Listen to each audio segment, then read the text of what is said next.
Good morning students. आज के lecture में जो हम डिस्कस करेंगे वो करेंगे परफॉर्मेंस पैरामीटर्स के बारे में और परफॉर्मेंस के बारे में।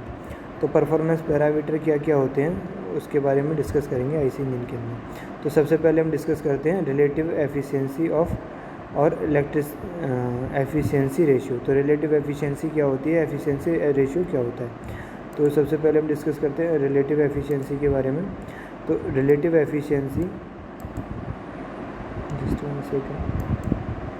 रिलेटिव एफिशिएंसी जो होती है और एफिशिएंसी रेशियो जो होता है is the ratio of thermal efficiency of an actual cycle to the ideal cycle. तो एक्चुअल साइकिल क्या होती है हमारी, एक्चुअल साइकिल में हम हीट दे रहे होते हैं। तो हीट किस टर्म में देते हैं, फ्यूल के टर्म में। और हर फ्यूल की वैल्यूज़ होती हैं, दो वैल्यूज़ होती हैं, एक CP और एक CV, specific heat at constant pressure और specific heat at constant volume. तो उससे क्या होता है, CP और CV से टेम्परेचर चेंज होता है। तो टेम्परेचर चेंज के बेसिस पे हम क्या निकालते हैं, हीट रिजेक्टेड निकालते हैं।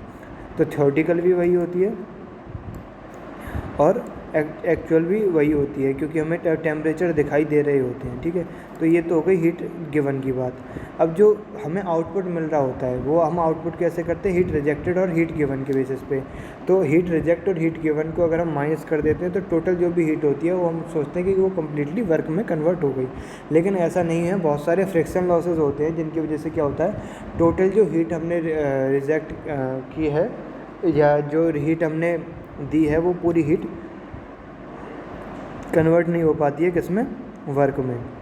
तो इसको क्या कहते हैं, the efficiency ratio is a very useful criteria which indicates the degree of development of the engine. Degree of development, engine कितना डेवलप्ड है उसकी डिग्री को रिप्रेजेंट करती है। तो अब देखो ये फार्मूले की अगर हम बात करें तो यहाँ पे क्या दिया हुआ है, यहाँ पे दिया हुआ है एक्चुअल थर्मल एफिशिएंसी, जो कि एक्चुअल यानी कि हम जो हमारे पास इंजन चल रहा है उसके अंदर जो हमें टेम्परेचर फील हो रहे हैं या दिख रहे हैं, उस टेम्परेचर के बेसिस पे जो हमने फ्यूल लिया उस फ्यूल की स्पेसिफिक हीट के बेसिस पे जो हम कैलकुलेट करके निकाल पा रहे हैं।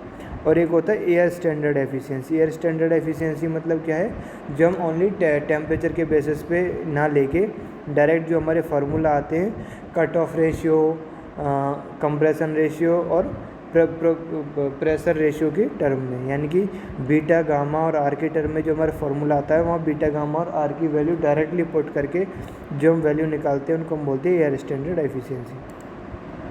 ओके, तो अब इन सब को पढ़ने से पहले हमें एक चीज़ पता होना चाहिए कि mean effective pressure. Mean effective pressure होता क्या है।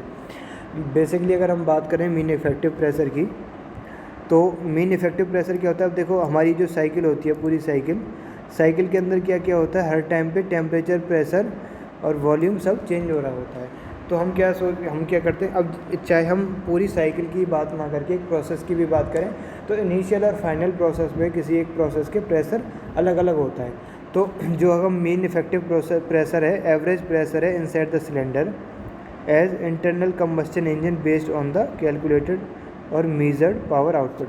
तो हम मान लेते हैं कि हमारी चारों जो प्रोसेस हुए उनमें जो मिनिमम प्रेशर, मैक्सिमम प्रेशर और जो मॉडरेट प्रेशर हैं, उन सबको अगर हम ऐड करके या जो भी तरीका है उससे एक ऐसा प्रेशर निकालें कि हम ये कह सकते हैं कि ईच एंड एवरी स्ट्रोक में इतना प्रेशर हमारा कॉमन रहा, तो उस प्रेशर को हम मीन इफेक्टिव प्रेशर बोलते हैं। अब मीन इफेक्टिव प्रेशर को निकालने के तरीके क्या क्या हैं, तो combustion engine based on the calculated और मेजर्ड पावर आउटपुट, उसके बेसिस पे क्या करते हैं, मीन इफेक्टिव प्रेशर को निकालते हैं। And increases the manifold pressure increases for any particular engine operation at a given period and power output there will be specific indicated mean effective pressure. तो इस पर देखो दो तरह की चीज़ें होती हैं, पावर्स जो होती हैं, पावर जो हमें पिस्टन के ऊपर पावर मिलती है। अगर हम प्रेशर की बात ना करके पावर की बात करें, पहले पावर की अगर हम बात करें तो इंडिकेटेड पावर की बात करते हैं। इंडिकेटेड पावर क्या होती है, जो पावर हमें प्रेशर के ऊपर मिल रही होती है, यानी कि पिस्टन के ऊपर। जब हम जैसे कि हम एक डायग्राम बनाते हैं सिलेंडर पिस्टन अरेंजमेंट का, यहाँ पे ये पिस्टन है और यहाँ पे कंबस्टन हो रहा है, ठीक है, इस एरिया में। तो ये जो गैसेस हैं जब कंबस्ट होंगी तो ये प्रेशर पे फोर्स लगाएंगे नीचे की तरफ, तो इस टाइम यहाँ पे जो प्रेशर को ही जो एनर्जी मिल रही है उसको हम बोलते हैं इंडिकेटेड पावर IP, ठीक है। अब उसके बाद क्या होता है, इस पिस्टन से कनेक्टिंग रॉड कनेक्ट होती है और कनेक्टिंग रॉड से क्रैंक भी कनेक्ट होती है। क्रैंक के शाफ्ट पे भी क्या हो रहा होता है, यहाँ पे हमें पावर मिल रही होती है, और ये जो पावर यहाँ मिल रही होती है इसको हम बोलते हैं BP, ब्रेक पावर, ठीक है। तो ब्रेक पावर के रेस्पेक्ट में अगर हम ब्रेक पावर के टर्म में अगर हम मीन इफेक्टिव प्रेशर निकाल रहे हैं तो उसको क्या कहेंगे हम, mean effective brake power, mean effective pressure at brake power. और अगर हम इंडिकेटेड पावर के रेस्पेक्ट में निकाल रहे हैं तो इंडिकेटेड मीन इफेक्टिव प्रेशर कहेंगे उसको। तो अब अगर हम इंडिकेटिव मीन इफेक्टिव प्रेशर की बात करें तो इंडिकेटेड पावर का जो फार्मूला होता है वो होता है P into indicative mean effective pressure. L क्या है, लेंथ है, स्ट्रोक की लेंथ, जो मैंने अभी आपको प्रीवियस लेक्चर में बताया था, TDC से BDC जब हम मूव करते हैं। A क्या है, एरिया है, पिस्टन का जो एरिया होता है क्रॉस सेक्शनल एरिया। N क्या है, N नंबर ऑफ साइकिल्स है। K क्या है, K कट ऑफ रेशियो है। और उसके बाद हम 60 इंटू इससे मल्टीप्लाई करते हैं। तो यहाँ से क्या कर सकते हैं हम, PI की वैल्यू निकाल सकते हैं। PI की वैल्यू क्या होगी, 60,000 इंटू, एक सेकेंड, जस्ट 1 सेकेंड, PI की हम वैल्यू निकाल सकते हैं। तो PI की वैल्यू निकालने का तरीका क्या होगा, PIM, P indicated mean effective है, प्रेशर मीन इफेक्टिव नहीं है, ओनली इंडिकेटेड पावर के टर्म में हम बात कर रहे हैं। तो 60,000 into indicated power divide by LANK। अब यही बात अगर हम उसके टर्म में करते हैं, अब ब्रेक मीन इफेक्टिव प्रेशर की अगर हम बात करते हैं तो ब्रेक मीन इफेक्टिव प्रेशर क्या होगा, जहाँ पे हमने इंडिकेटेड पावर ली थी वहाँ पे हमारी मीन इफेक्टिव पावर आ जाएगी। ओके, तो इस टर्म में हम इसको डिफाइन कर सकते हैं। इसके बाद अगर हम आगे कुछ डिस्कस करें, जैसे कि अब ये सारे नोटेशंस यहाँ बताए हुए हैं। IP is indicated power, okay. PIM is indicated mean effective pressure, okay. L जो मैंने बताया था आपको, लेंथ ऑफ द स्ट्रोक है। A area of the piston है। N is the speed in revolution per minute. RPM जो मैंने बताया था। Small n is the number of power stroke, power stroke कितने हैं। अब नंबर ऑफ पावर स्ट्रोक कितने, 4 स्ट्रोक में N/2 लिया जाता है और 2 स्ट्रोक में N लिया जाता है। और K क्या है, नंबर ऑफ सिलेंडर्स, कितने नंबर ऑफ सिलेंडर हम यूज़ कर रहे हैं। तो इंडिकेटेड पावर और मीन इफेक्टिव पावर के थ्रू हम ये निकाल सकते हैं। अब आगे बात करते हैं मीन पिस्टन पॉइंट की। मीन पिस्टन पॉइंट क्या होता है, मीन पिस्टन स्पीड पिस्टन की मीन स्पीड क्या है। तो पिस्टन की स्पीड वेरी करती रहती है। तो स्पीड ऑफ पिस्टन क्या करेंगे हम, जितनी उसने डिस्टेंस ट्रैवल की है। तो 2ln क्या है, N इज़ रिवॉल्यूशन पर मिनट है। अगर इसको हम डिवाइड करते हैं कि एक साइकिल में 2 स्ट्रोक होते हैं, तो लेंथ कितनी है, 2L ये लेंथ कर रहा है, ले रहा है, और एक साइकिल कंप्लीट कर रहा है। तो 2ln लेंथ क्या हो गया, देखो नॉर्मली ये कहाँ से आया, ये टर्म कहाँ से है, इसको देखने के लिए हमें पहले डायग्राम बनाना पड़ेगा। देखो ये यहाँ से यहाँ तक है,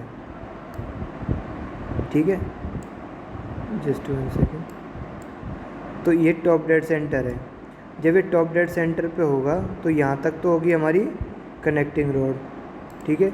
इसके बाद कनेक्ट होगी यहाँ से क्रैंक शाफ्ट यहाँ तक, ठीक है। और ये क्रैंक का पूरा यहाँ से यहाँ तक सर्कल होगा ऐसे, जस्ट 1 सेकेंड, ओके, इस तरह से। तो ये यहाँ पे, अब ये टॉप डेड सेंटर से बॉटम डेड सेंटर तक आएगा, तो ये यहाँ तक आ जाएगा इस पोजीशन तक। तो आधा सर्कल इसने कंप्लीट कर लिया। अब बॉटम डेड सेंटर से फिर से टॉप डेड सेंटर तक जाएगा, तो यहाँ तक आ जाएगा दोबारा से।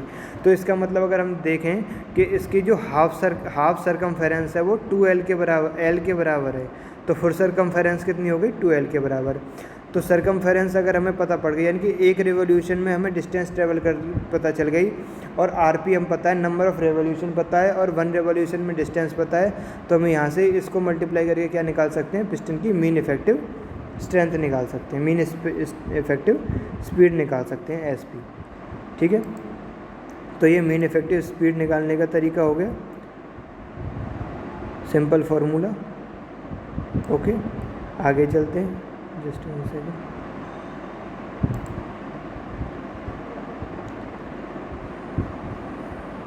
ओके, तो specific power output, specific power output क्या होता है? Power output per unit piston area, per unit piston area, यानी कि जो पावर आउटपुट हमें मिल रही है उसको अगर हमें निकालना है तो बीपी को एरिया से डिवाइड कर देंगे। बीपी यानी कि ब्रेक पावर है जो हमें अवेलेबल होती है, उसको हम डिवाइड कर देंगे। और इसका दूसरा तरीका होता है, एक कांस्टेंट होता है, कांस्टेंट के साथ साथ P mean effective pressure at brake point power, और स्पेसिफिक जो पिस्टन की मीन स्पीड है उसकी मल्टीप्लाई करके भी निकाल सकते हैं। तो ये कुछ पैरामीटर्स थे जिनके बेसिस पे हम परफॉर्मेंस को जज करते हैं इंजन की, कि किस तरह का इंजन हमारा परफॉर्म करेगा। बाकी नेक्स्ट लेक्चर में हम बाकी आगे एफिशिएंसीज़ कितने तरह की होती हैं, क्या क्या चीज़ें होती हैं, उनके बारे में डिस्कस करें। Okay, thank you.